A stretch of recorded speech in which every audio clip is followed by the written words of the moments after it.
Halo teman-teman, Assalamualaikum warahmatullahi wabarakatuh. Ketemu lagi dengan saya di channel MST.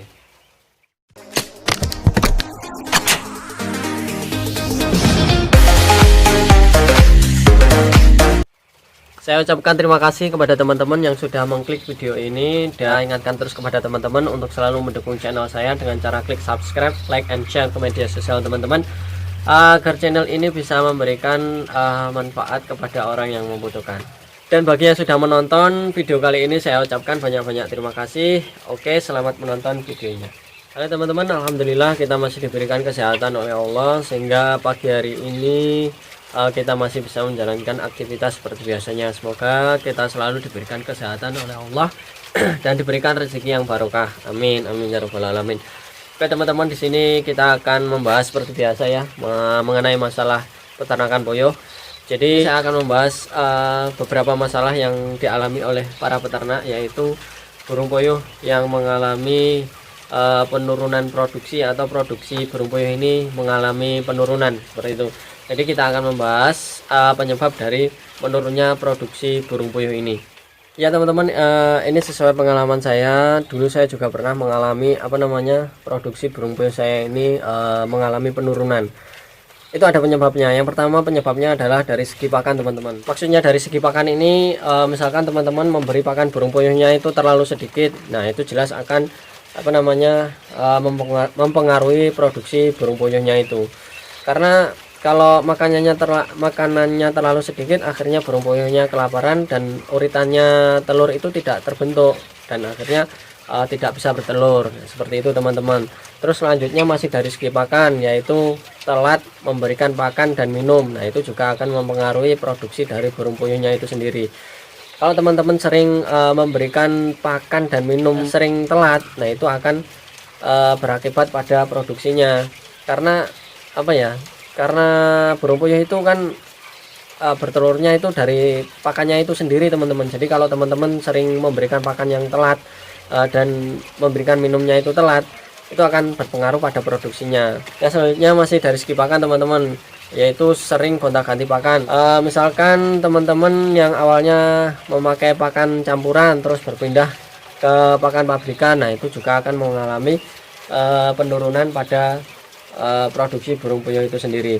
Jadi ya kalau teman-teman awalnya pakai pakan campuran terus berpindah ke pakan pabrikan, ya harus kalau bahasa Jawa niku ajek terus neng pakan pabrikan teman-teman. Ya mungkin awalnya akan mengalami penurunan pada produksinya, tapi nanti kalau teman-teman wes ajek, istilahnya wes sudah memakai pakan pabrikan terus, ya diteruskan terus, nanti lama kelamaan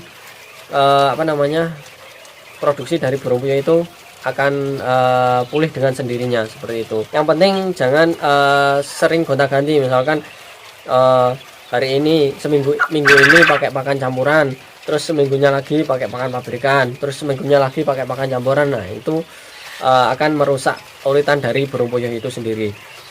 Terus yang selanjutnya dari segi cuaca teman-teman, cuaca ekstrim juga akan mempengaruhi penurunan produksi pada burung puyuh itu sendiri. Jadi misalkan pagi ini atau siang ini panas, terus sorenya nanti hujan lebat, terus esoknya lagi hujan, terus siangnya panas, sorenya hujan lagi. Nah itu juga akan mempengaruhi produksi dari burung puyuh itu sendiri.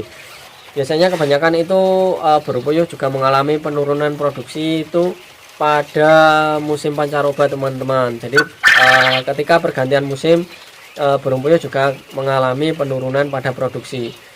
Jadi burung puyuh itu memerlukan adaptasi dengan pergantian musim tersebut. Terus selanjutnya dari segi kandang teman-teman, kalau kandangnya terlalu gelap walaupun siang hari, tapi kalau kandangnya gelap, nah itu akan berpengaruh pada produksi burung puyuh. Karena burung puyuh ini suka terang teman-teman. Jadi kalau gelap ya burung puyuh akan memilih berdiam. Nah, kalau berdiam kan tidak makan, jadi itu akan mempengaruhi pada produksinya. Jadi produksinya akan menurun seperti itu teman-teman. Terus selanjutnya dari segi sirkulasi udaranya teman-teman, kalau kandang puyuhnya terlalu tertutup itu juga kurang baik teman-teman, karena burung puyuh ini memerlukan sirkulasi udara yang baik. Jadi kalau kandangnya terlalu tertutup dan akhirnya di dalamnya terlalu pengap dan panas, itu akan mengakibatkan penurunan produksi pada burung puyuh. Terus yang terakhir dari segi usia teman-teman, kalau usianya sudah tua itu jelas ya teman-teman, produksinya sudah tidak maksimal seperti burung puyuh itu masih muda. Jadi kalau usia ini ya masih bisa bertelur teman-teman, cuma enggak setiap hari bertelur. Jadi mungkin hari ini bertelur, 2 harinya lagi tidak, terus selanjutnya bertelur, 2 harinya lagi tidak, nah, seperti itu. Karena karena ya usia dari burung puyuh itu sudah tua dan sudah tidak muda lagi.